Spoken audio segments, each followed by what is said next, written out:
Magandang araw sa inyo, mga kabansa. Kayo ay nasa Iparas kay Paras. At medyo wala ngayon ang ating kaibigan si Eli Saludar, pero andito naman tayo. At ito po yung lingkod, Paglilao, nagbubungad ng pagbati para sa ating sekretary. Magandang hapon, Paring Ado. Magandang hapon naman muli sa ating mga kababayan, lalo na doon sa kung saan man ginawa ang ASEAN meeting, no? Parang marami akong nakakausap through social media na pahiyang-pahiya sila sa mga pinaggagawa ni Marcos, Paring Ado.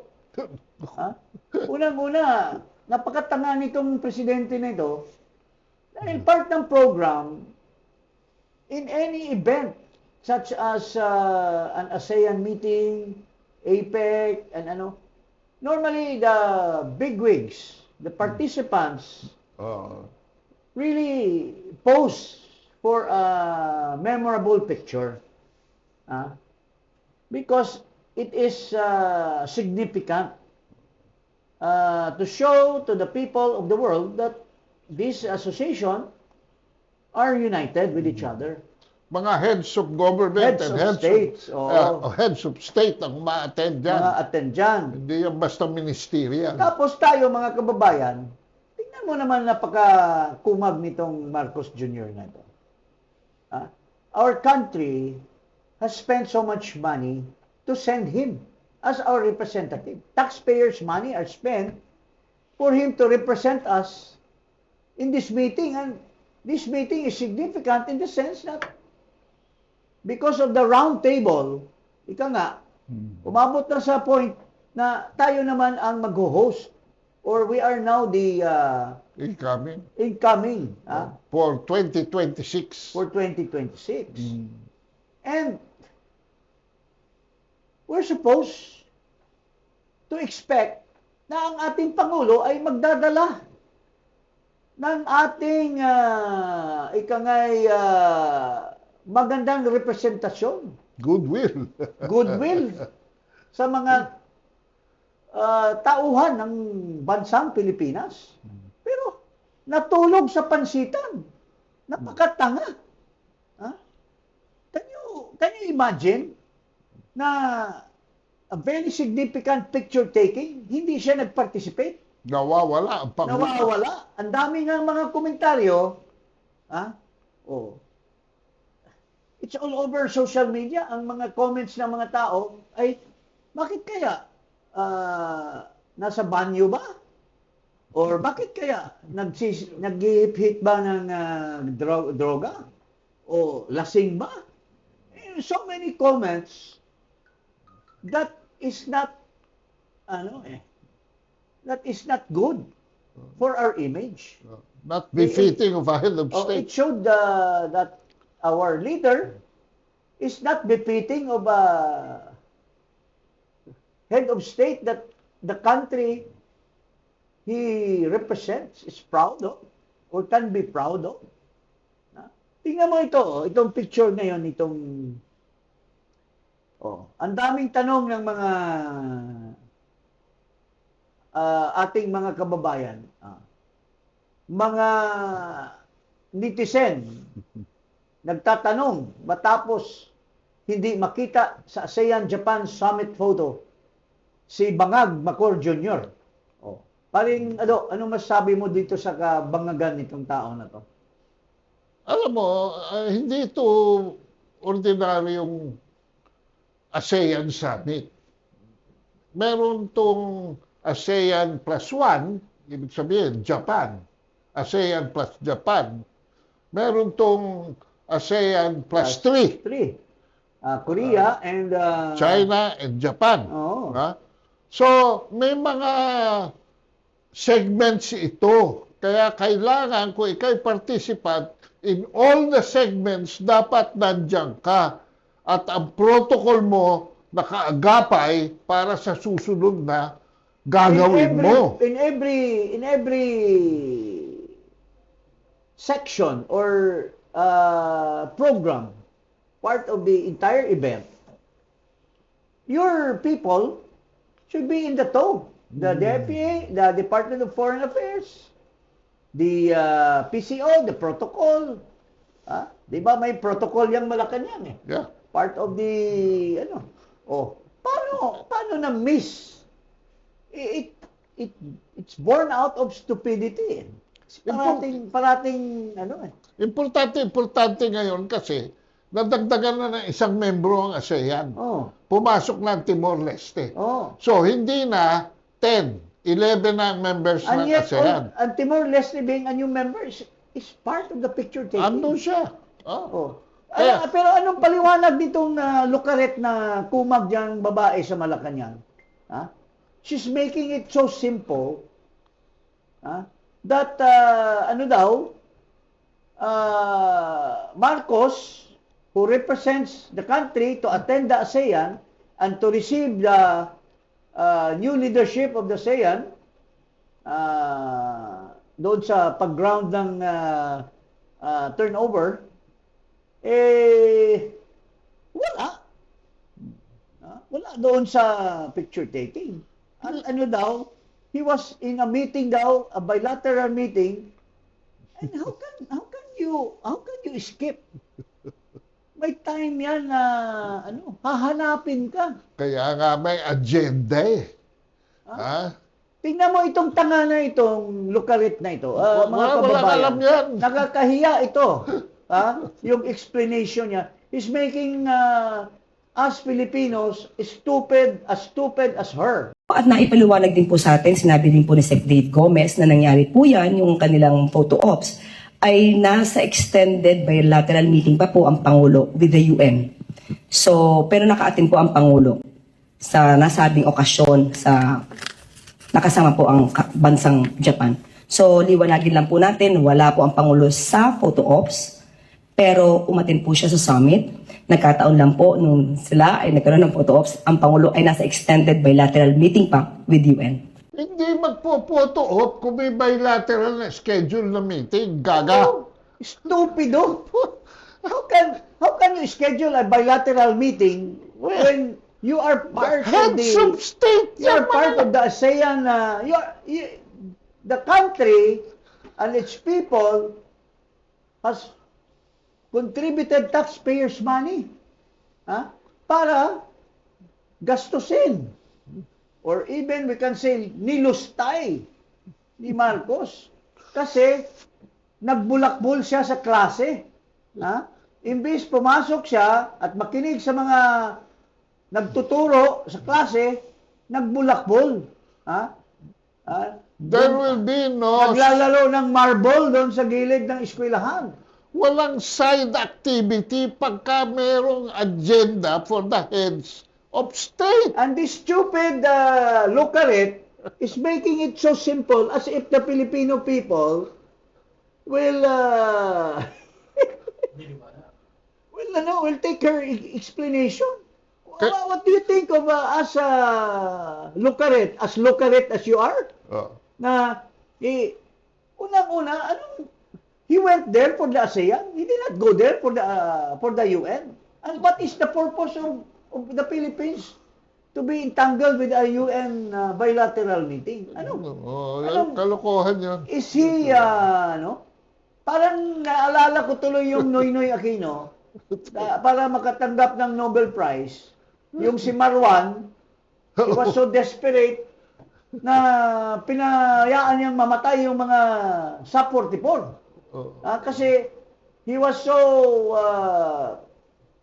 enamored with the idea na mahuli si Marwan at Kaya tuloy, labing isa sila ron. Masyado siyang, partner, masyado siyang eager beaver na maging membro ng, I think, the United Nations Security Council. Never in the history, ang mga bigwigs lang ng member dyan, bakit ka mag-ambisyon? At what do you get out of it? This is not a simple photo op. This is a photo opportunity for heads of state. Ano nangyari? 10 lang ang ASEAN members na nandun plus yung Japan. So 11 lang. Why?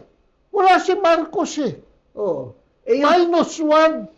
yung ASEAN, Timor-Leste basta nga, pa, bago lang miyembro, very, very eager to be Very religious. hobnobbing with Oo. other leaders. And you are a very irresponsible, just like what you did to the 2025 budget, the most corrupt budget.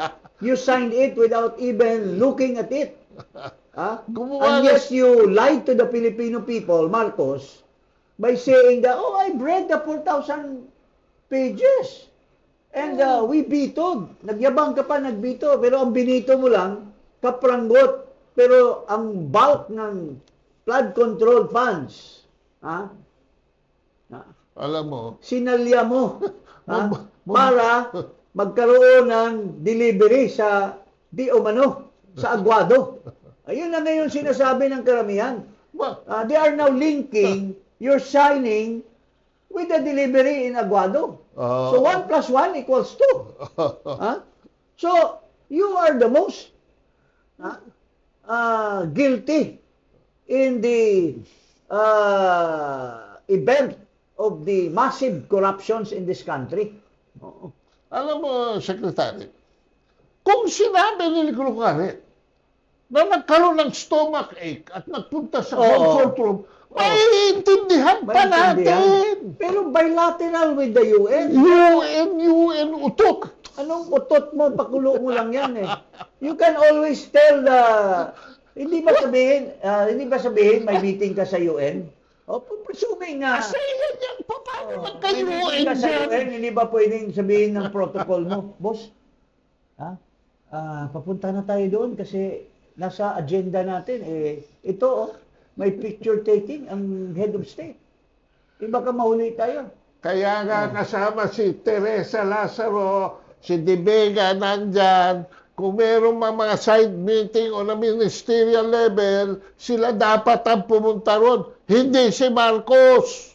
Because Oh. because he is paid or he was paid by the Filipino people purposely to attend the ASEAN because we are expected to lead the ASEAN come 2026. Pero you're not there. To be the head of state. O, tapos, Ito naman. Oh. Ano, natulog din tayo sa pansitan because while he was hobnobbing with other things like UN, like ano pang mga negosyo na pinuntahan niya doon at the expense of the Filipino people, taxpayers' money, the Malaysian, the Cambodians, the Thai head of states was able to negotiate with Trump, who was there, and was able to get a zero tariff while our stupid president, wherever he was, maybe he was having a pot session somewhere, hindi naka-negotiate kay Trump. It's a shame on you, Mr. Marcos. What the heck are we paying for you Lahat to yan, represent us, Lahat yan. Filipinos? 19% tariff. Hmm. Ngayon, zero na. Ito, pakita Free natin trade na. the head of states of Malaysia, Thailand, and Cambodia were laughing, enjoying their Ayan, no? raraboy with Trump. Tingnan mo. Meron bang security pact? Meron bang treaty sila? Wala. Wala. It's Tayo all, may Mutual Defense Treaty all- since 1951. ang kanilang relationship with Trump depend on their dignity as a leader, their integrity as a leader. Meron ba silang 9 EDCA Nire- bases? Ni-recognize sila ni Trump because of their integrity. That they are not the head of state of a very corrupt country who is now becoming the number one corrupt in the Umiiwas si in the Trump. history eh. of Umiiwas. the ASEAN. Iniwasan. Oo.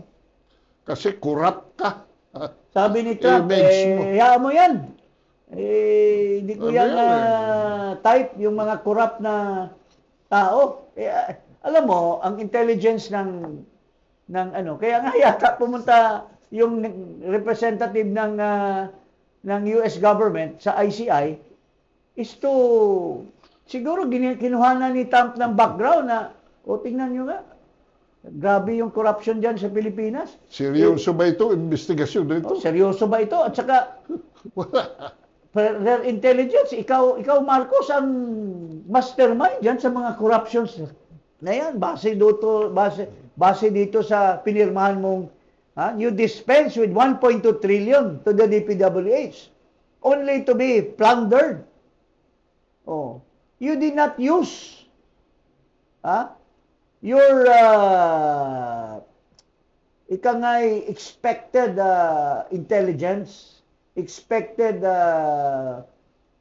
prowess or competence to even look at the page by page part of the just General Appropriations Act. Kung ano kasi Pinalusot mo inasikaso at mo eh. dinispense mo. Pati yung unprogrammed funds, ilang bilyon yung nirelease mo. Pati pambayad sa pumirma, according to Chanco, binayaran mo rin. You dispense with the money to pay for the congressman who signed the impeachment of Sara Duterte. So, how can the Filipino people forgive you for the sins that you have committed? Tapos ngayon, sasabihin ng lukaret na tao mo, "Oy, humingi kami ng tulong, tulungan nyo si President." How can somebody help you when you are incorrigible? Since 2022, you took over the reins of the Department of Agriculture. You did not do anything. Tumaas, it was during your time na tumaas yung presyo ng asukal. Tumaas ng presyo ng sibuyas. You have not even lowered the price to your promise of 20 pesos. Ngayon, gusto mong lukuhin ang tao by making it appear na 20 pesos when in fact it is 40 pesos, but Naka-subsidize. the taxpayers' money is the one paying for the 20 pesos. Differential. The differential. Hindi ba pangluloko yan? Imbis na yung subsidy, bigay mo sa mga farmers, sa Tapos, fertilizer, irrigation, here comes this sa stupid seed. president creating this Maharlika Fund. Kinagkukuhanan yung mga pera para sa agriculture sector, mga loans para sa farmers, nilagay niya dito para ipahiram lang sa ano bang tawag nito? Yung Transco. Ipahiram sa mga negosyo yung mga negosyo na yan, kaya nang ipahiram ng DBP yan, kaya nang ipahiram ng Land Bank yan. You don't need to organize a Maharlika Fund. Because that is transferring money, but at the same time, you are paying salaries of another bureaucratic office. Di ba, pare? So yan po mga kababayan, na talagang walang hiya itong Pangulo natin. Ginastusan ng taong bayan through taxpayers' money, pinapunta doon to represent us, the Filipinos, pero natulog lang sa pansitan. Hindi naka-attend doon sa picture taking, which is a very significant. Hindi siya naka-negotiate for a zero tariff for the Philippines. Whereas Indonesia, Malaysia, Thailand, and Cambodia, because Trump considered the heads of state of those countries people of integrity, pinagbigyan. Pero ayaw niya kay Marcos. Pare, hindi kami sa sa'yo, magnanakaw kayo dyan sa Pilipinas Hindi lang yun. Alam nyo, imbitado nila dyan sa ASEAN Plus 3, ang China, South Korea, at saka Japan. Tapos nag-speech. Tapos nag-speech. Tinira? Tinira yung isa doon sa guest ng ASEAN. Guest ng ASEAN, tinira mo. Tapos pinamuran mo yung lolo mo na si Trump. Dalawa nangyari dyan. Ha? Oh, Sa bandang huli ng explain mo sa taong bayan, pare, kung ano pang ibang kabulastugan na ginawa nitong si Marcos Jr. Well, yung, alam nyo, forum yan for regional diplomacy. Ano ang karapatan mo na criticize ng bisita mo for alleged illegal activities sa South China Sea na hindi mo naman pinatutunayan? Propaganda ka lang ng propaganda. Pangalawa, sa end ng speech mo, binida mo yung US. So nangangahulugan, ang sumulat ng speech mo, US Embassy dito sa Maynila para i-prestage si Trump. Oh. Para Tapos, magsip-sip. Pero sip-sip! sabi ni Trump, pare, klarong-klaro ka nagsisip-sip eh. Kaya ayaw ko sa'yo eh. Ha? Ginugoyo mo ako eh. Ang gusto kong bigyan ng zero tariff itong mga tunay na mga heads of state na hindi nagsisip-sip sa akin. I fully respect them. But ikaw, for always, nung pumunta ka sa Amerika, sip-sip ka rin sa akin. Ano sabi ni Trump? Sabi ba ni Trump, awayin mo ang China? O, paano niya masasabi yun? Hindi ba sinabi ni Trump pag-visit niya sa US? Ano sabi? You try to befriend China. Oh, yes. Tapos titirahin mo in front of Trump. Oh. At saka, pangatlo, ano nangyari? The next day, in-announce mo na iimbitahin mo si Xi Jinping dito sa Maynila. Imbitahin itong tulog na to. Paano mo iimbitahin eh? Bigat mo nung... Tinira mo na. Tinira mo ng tinira. Nilait mo na. Tapos imbitahin mo. I'm sure Xi Jinping will never become a visitor in the forum here in the Philippines once the Philippines takes Binastos over. ako dyan sa ASEAN. Tapos pupuntahin ako sa Maynila. Baka sabihin pa ng tao, nakikialam ako sa korupsyon nyo. Yan ang problema eh. Yan ang problema. So, imbis matuwa, ang sinasabi na ng mga Pilipino, sobra na ang korupsyon. Sobra na ang walang nangyayari. Create ka ng ICI, you are paying the salaries of these people, pero, ano naman double. Para lang magpakitang tao ka na kunyari, you are addressing the corruption, which you yourself is the mastermind, you are spending money to create this ICI, when in fact, useless yan because tingnan mo ang ginawa nitong ICI. Imbestiga. Dadalhin din naman nila sa ombudsman. Because wala naman silang prosecutory arm. They don't even have a subpoena power. Subpoena lang nila si Salvo. Kaya nga, we will discuss that in a while. So, pupunta ka rin sa ombudsman. Bakit na lang hindi natin in-augment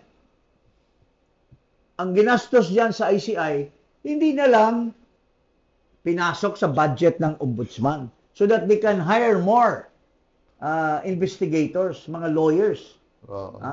Tingnan mo, sinabi ng DOJ, they are, sinita na ni Marcoleta sabi niya, bakit ang DOJ ang mag-iimbestiga para sa inyo? Why are you asking the DOJ to evaluate kasi wala daw manpower ang ICI. Hindi naman stupid. Para lang pakitang tao, itong stupid ng Pangulo, gumawa ng for show, only for show. Drawing. Oo. Gusto nyo isumpina? Pasumpina nyo sa Senado. Ganyan ang ginawa namin nung kay Jokjok Bolante. Nagpunta sa Amerika. Bakit pa mag-create ng ICI? Hindi na lang nila i-recommend sa Senado, sa Blue Ribbon, na ang Blue Ribbon ang gagawa ng investigasyon. Pag hindi sumipot, warrant of arrest, cancellation. So, mga kababayan, tingnan mo. Ang pinaggagawa nitong Marcos, wasting our money again for something that he cannot carry through. He cannot make an excellent and good representation in behalf of the Filipino people. Walang- Pinapahiya pa tayo, Walang imbis we can matapos. be proud of him, ang daming sinasabi sa social media na nakakahiya ka pa. O, tingnan mo itong kaibigan mo, si Chavit Singson, anong sinasabi tungkol sa'yo? O, dahil sa mga pinaggagawa mo since 2022. Look at this, this will be our last statement as far as Marcos is concerned. My fellow Filipinos, I speak to you today as a Filipino who has dedicated my life to public service and loved this country too much to stay silent. I once believed our nation was finally rising, only to see corruption pull it back down again. Our people are struggling. Prices are high. There is flooding everywhere, and billions are being lost to corruption. This flood control scandal is the biggest corruption scheme I have witnessed in my entire life, having seen 8 presidents lead this nation. This is an obvious, well-orchestrated scheme created by this administration to exploit the country's national budget for personal gain. The floods have only worsened during Marcos Jr. administration. Why? Because there was never a master plan for flood control. Only scattered projects approved anywhere and everywhere, without coordination, flood mapping studies, or honesty. Worse, our farmers' crops keep getting destroyed because a dike meant to protect the river failed. Family homes continue to be washed away by flash flood, and our children, the poor, and the entire nation is paying this price. The BBM administration has invested ₱500 billion in flood control alone. More than 9,800 flood control projects have been built. But why do the floods keep getting worse? Let us speak plainly. Public funds are not released easily. There is a process. And at the very top of that process sits one man, the President of the Republic of the Philippines. Every year, before Congress sees any line item, the President reviews and approves the National Expenditure Program, the NEP. That is the master plan of where our money will go. Without his signature and approval, it cannot move forward. The Department of Budget and Management, or DBM, then prepares and releases the funds with the President's approval. The Department of Public Works and Highways, DPWH, who also takes orders from the President, implement the project. These are not independent agencies. They follow the President's direction and instruction. And when Congress debates the budget and send it back to Malacanang, who signed it into law? The President himself. He approves the General Appropriation Act, or GAA, with full knowledge of its content. So when the Congress and Senate inserted $450 billion in public work funds and Marcos Jr. vetoed only $29 billion, it means he personally reviewed the remaining 421 billion pesos in infrastructure. It is also means he conferred with his first cousin, Speaker of the House of Representatives, Martin Romualdez.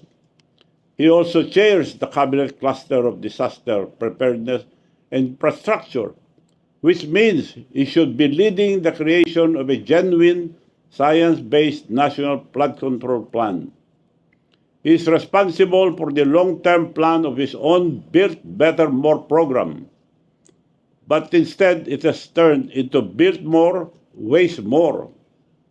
Every major flood project, every rehabilitation program, every large-scale public works, all of it passes through his desk.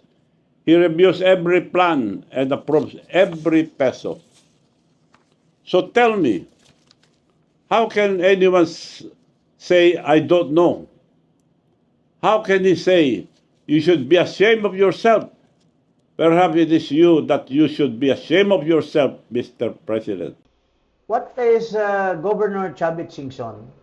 Well, of course, they are saying na hindi daw credible, hindi na gano'n. Well, whether he's credible or not, what is he exactly saying? Saying, That it's Marcos who is the mastermind of everything. Walang nakakalampas sa kanya na pag maniobra dyan sa gobyerno kung hindi siya ang pumipirma, kung hindi siya ang nag-aaproba, kung hindi siya ang nagdidesisyon. So, very clear, he is the mastermind according to Chavit Singson. And in my interview, this is exactly what I said. As a summary of that, ito, sa interview ko, pakita ko mga kababayan. You think the president is involved? Well, he's involved in the sense that pinabayaan niya. He did not study the General Appropriations Act kasi kung babasihan mo yung sinubmit mo na NEP, Yeah. tapos pagdating sa General Appropriations Bill, it went to the process of hearings, then later on it went to the BICAM, then they came up with a General Appropriations Bill, di ba? Klaro-klaro kung pagtingnan mo doon sa DPWH budget, ang laki ng diferensya from the NEP Yeah. and the GEA, Yeah. lalo na sa flood control. Ikaw ang presidente, nag-aaral ka, hindi ka bobo, hindi ka stupido. You're a bright person. Papayagan mo kaya na makakalusot yung bilyon-bilyon na pinatong doon sa original na NEP? You will shout red flags, 'di ba? So who do you think is the mastermind? Because yung sa Senate investigation, they're trying to point out na ang pinaka-mastermind sila speaker or No, sila speaker, they may have benefited. But you really think that Marcos is not aware? Pwede bang payagan lang si speaker na to tinker with all this amount of money? Okay, presuming na they tinker with it in their level sa Congress, then to the BICAM. Pero ikaw may final say eh. You have the final say as far as pwede mong i-erase yun, pwede mong ibito, pwede mong ibalik. Pero klaruhin lang natin, sir. He is involved dahil may pabaya or involved dahil kumita? Well, that question is for us to think about. Yung mga matalino, alam nila yan kung ibig sabihin. How come the money went to Aguado? Aguado para sa mga kababayan natin para malinawan. Alam mo mga mahal kong mga kapatid na mga Pilipino, alam mo yung Aguado, isang bahay yan sa tapat ng na malaki. pinag-aari ng mga Romualdez, ni Cocoy Romualdez, kapatid ni Imelda Marcos, nung matagal ng panahon pa. Even before the martial law of 1992. Diyan na sila nakatira. Yeah. Saan ba yung Aguado? Ito yung Laurel Street. Saan ba yung entrance ng Malacanang? Ikaw, kabisado mo yan dahil nandoon yung gate 2. Yes. Nandoon kayo. Yeah. Ha? Dati. PCO. O gate 4, nandyan yung tinabay ng Borloloy Building. Yes. Eh, Katapat ng Aguado ang Borloloy Building. Kung ako, si Martin Romualdez or si Saldico, I mean, this is just my personal view. At you want to hide something, bakit mo dadalhin sa malayo? Ilagay ko lahat sa Forbes. Ilagay ko yan. Bakit po dinivert doon? Sa Aguado. Oo. So you Na think malayo yung control ko. So, mayroon niyang ibig sabihin. Ang ibig sabihin noon ay, wow. Pare, anong ibig sabihin? Ikaw. Ay, ibig sabihin nun, si Marcos ang mastermind. Essential ang participation niya dito sa crime of the century. Alisin mo yung partisipasyon ni Marcos, mawawala ang krimen. Yun ang ibig sabihin. So he was really the one who organized the crime, because if he did not release the funds which he approved in the GAA, comprising of 1.2 trillion in flood control, there shall never be any talk about of massive corruption. At saka, kung ibabalik mo sa panahon, premeditated ito. Why? Because Executive Order number 1 is the abolition of the Presidential Anti-Corruption Commission. Ibig sabihin, kung gagawa ka ng inside job, ang una mong aalisin, yung CCTV. Di ba? In a manner of speaking. So, the action, merong pulot dulo. It's not an independent action na nagnakaw lang, nag-insert lang. No! There is an intelligent cause from 2023 to 24 to 25. There is a motive. 2025 election. Inalis mo si Duterte, dinala mo sa dahig, in-impeach mo yung anak, hoping that with all this war chest, mananalo ka ng 12 senators sa 2025 election at easily makukonvict mo si Sara Duterte. Pero nag-intervene ang tao. 5 lang ang naipasa ni Marcos. Despite nakuha. of the plans, Despite of the illustrious and detailed plan. Conspiracy between him, Martin, Saldi, and maybe Escudero and Grace Po sa 2025. And the Big Four, yung iba pa, sina Momo, sina... So, all this was for the purpose of, scamming the government to get money to make sure that he will be able to control the Senate and the House. There is an intelligent cause. But the people did not go along. And now, since napurnada yung plano niya, which he hacks with Martin and Saldi and some others, pinapasa ngayon niya yung blame sa kanila. Pero siya scot-free. Siya, kunwari siya whistleblower. Nag-aartista at siya whistleblower. Na wala daw siyang kinalaman. At sinasabi ngayon ng mga trolls, talagang binibuild up nila na whistleblower siya. Na, siya yung Tapos ngayon, tuloy-tuloy siya nagsasalita na, let's investigate. Hindi yan madali.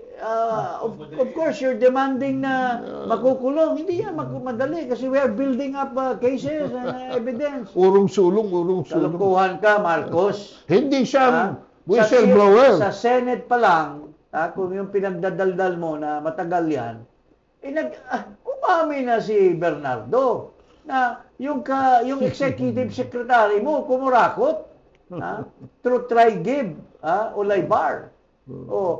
Si Saldi ko, umami na si Bernardo, si Alcantara, si Bryce Fernandez na si Saldi ko involved. These are all tinatago mo ngayon. Testimonies. May mga congressmen na inano na ni Diskaya, in-identify na. May mga senators na in-identify na.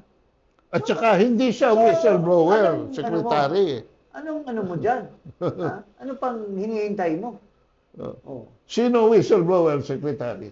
2023 pa lang sa Senate hearing on the budget of the DepEd, nilabas na ni Sara Duterte na may mga congressmen na humihingi ng share doon sa mga schoolhouses. Ng funding ng school building funds. Tapos noong 2024, naulit na naman yan.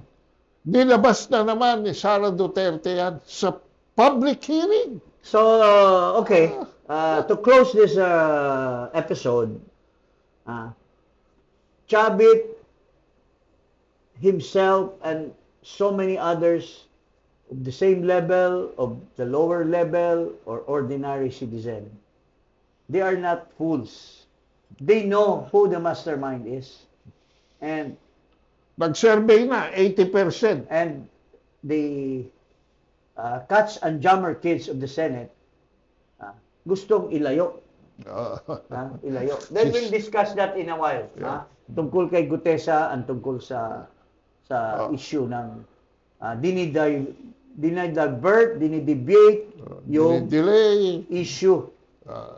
Tapos nag-aartista pa na kunyari aayaw-ayaw.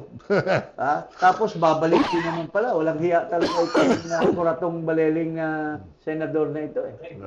Okay? Game. Anyway, huwag kalimutan mag-subscribe dito sa Paras kay Paras at i-click ang notification bell. Maraming salamat. Maraming salamat.